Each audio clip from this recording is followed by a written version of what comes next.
What's going on, guys? Today I need to realign my 4-weight reel, so I figured I'd go ahead and show you how I go about doing that, and I found a lot of success doing it this way. First thing you're going to notice is that I don't use any backing when it comes to my reels. Anything smaller than, I would say, a 6-weight, I generally don't put backing on because, well, I rarely get into backing. The trophy trout that I have, that I might potentially catch, well, let's just say I get to catch one that's put me into my backing.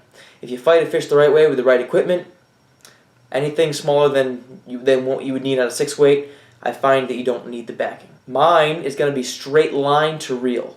Now, for those of you coming from spin fishing, instead of calling it a spool, we call these, well, at least the distances, arbor distances. And as you can see, I already have my fly reel in 2 different pieces. And today, because this is an extra reel, I'm going to be using Cortland's Fair Play. This is a 4-weight floating line, and this is what they call a rocket taper. It's basically a shooting head type taper on a fly line, and that'll be covered in a different video for you. So we're going to take that out of this package. When you get a fly line, alright, it's going to be generally 2 different ends, and it's wound very specifically. Now, one of the ends will have a little sign that says, well, because we're not going to be using backing, attach this end to this end is then now going to go onto our reel. Now, the knot we're going to be using to attach our fly line and or backing to our arbor or our reel is called an arbor knot. Now, how we're going to do that is the side we normally reel with. For me, for example, I'm going to put it in my left hand. Okay, I'm going to hold it as such. I'm going to take my fly line or my backing, depending, and I'm going to pull it over the top, wrap it around underneath, and back up like so.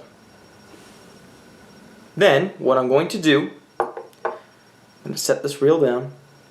I'm going to put a small, little tiny knot, just a single overhand knot, in the very end of the line. Okay, just a tiny little knot. And what I'm going to do is I'm going to make another overhand knot connecting my new little tag end and the main line. Making sure that my tiny little knot at the end is over the body of the line. And what I essentially do after I did that is it ensures that when I cinch this line down around the reel, it makes it a very difficult line to slip. Okay?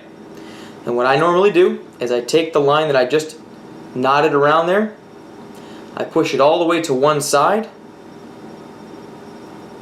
Make sure you can clean up or snip the little tag end down if you'd like, depending on how much is left.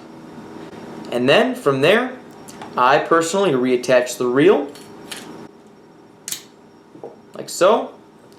Put back any pieces you may need to. This one has a little tiny piece to reattach. And then now, once I have it threaded out the way I'd like it to, all I simply do is either attach it to a rod or hold it in my hand and reel, making sure that the first layer of fly line that goes over the reel is fairly tight, because I rarely get into this deep of my fly reel. There you go, guys. Now all you have to do is add on your braided loop if your line already doesn't have a loop on it, and you're all set to go to attach your leader.